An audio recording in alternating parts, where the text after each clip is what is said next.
Mick Myers was a fixture on the streets of Oakland, California. He knew the rhythm of the city, the best spots to find shelter from the elements. His days were a blur of scavenging for scraps and enduring loneliness. People passed him by, their faces etched with indifference or pity. They saw only a homeless man, another nameless soul. They didn't see the pain in his eyes, the longing for a different life.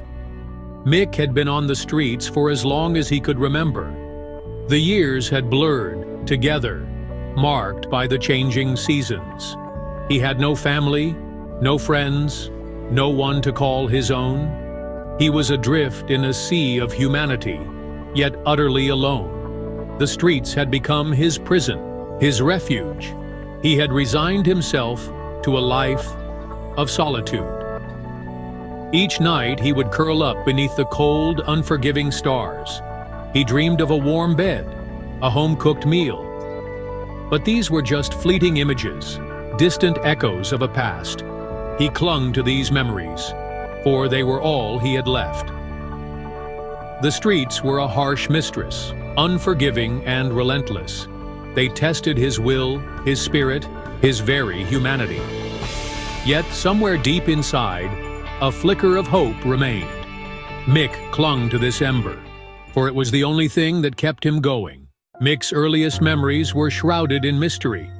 He had vague recollections of a loving couple, their faces etched with kindness. They called him son, and he had felt safe and loved. But these memories were fragmented, like pieces of a jigsaw puzzle. As he grew older, Mick learned that the couple he called mom and dad were not his biological parents. He had been adopted as a baby, his past a blank slate. His adoptive parents, a kind-hearted mechanic and a gentle schoolteacher, had showered him with love. They had given him a stable home and a sense of belonging. For a while, Mick had felt whole. However, the truth of his adoption lingered in the back of his mind. It was a constant reminder that his life was built on uncertainty. He yearned to know who his biological parents were, where he came from. The questions haunted him, casting long shadows over his life. Then, tragedy struck. His adoptive father died suddenly from a heart attack. His adoptive mother succumbed to cancer a few years later. Mick, barely an adult, was left orphaned and alone. Losing his adoptive parents sent Mick into a tailspin. He was overwhelmed by grief, his life suddenly devoid of the love and stability that had defined his childhood. He felt adrift, lost in a world that seemed cold and indifferent. He tried to pick up the pieces, to rebuild his life, but the pain was too great. He couldn't hold down a job, couldn't focus on anything but his grief. His once bright future seemed to crumble before his eyes. He turned to alcohol to numb the pain, to escape the crushing weight of his loss. What began as a coping mechanism quickly spiraled into addiction. Mick lost his apartment, his meager savings, and eventually, his dignity. He found himself on the streets, his life a shadow of its former self. The streets were a cruel and unforgiving place. They stripped him of his identity, his hope, his very will to live.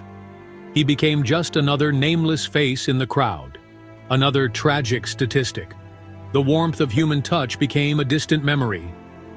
The sound of his own name, once a source of comfort, now echoed with a painful irony. He was lost, alone, and utterly broken. He had hit rock bottom, and there seemed to be no way out. Alameda County Deputy Sheriff Jacob Swalwell was known for his compassion. He treated everyone with respect, even those society had cast aside. He saw the humanity in everyone, regardless of their circumstances. One chilly evening, while on patrol in downtown Oakland, Deputy Swalwell encountered Mick. Mick was huddled in a doorway, his clothes ragged, his eyes vacant. Most officers would have walked by, but Deputy Swalwell stopped. He saw a flicker of pain in Mick's eyes, a glimmer of something lost. He offered Mick a warm meal and a listening ear.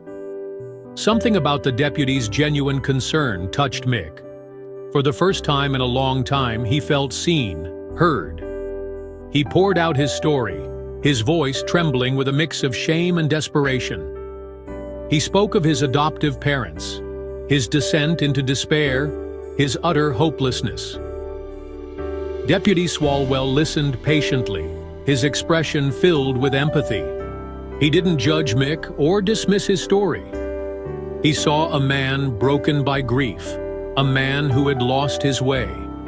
He vowed to help Mick get back on his feet.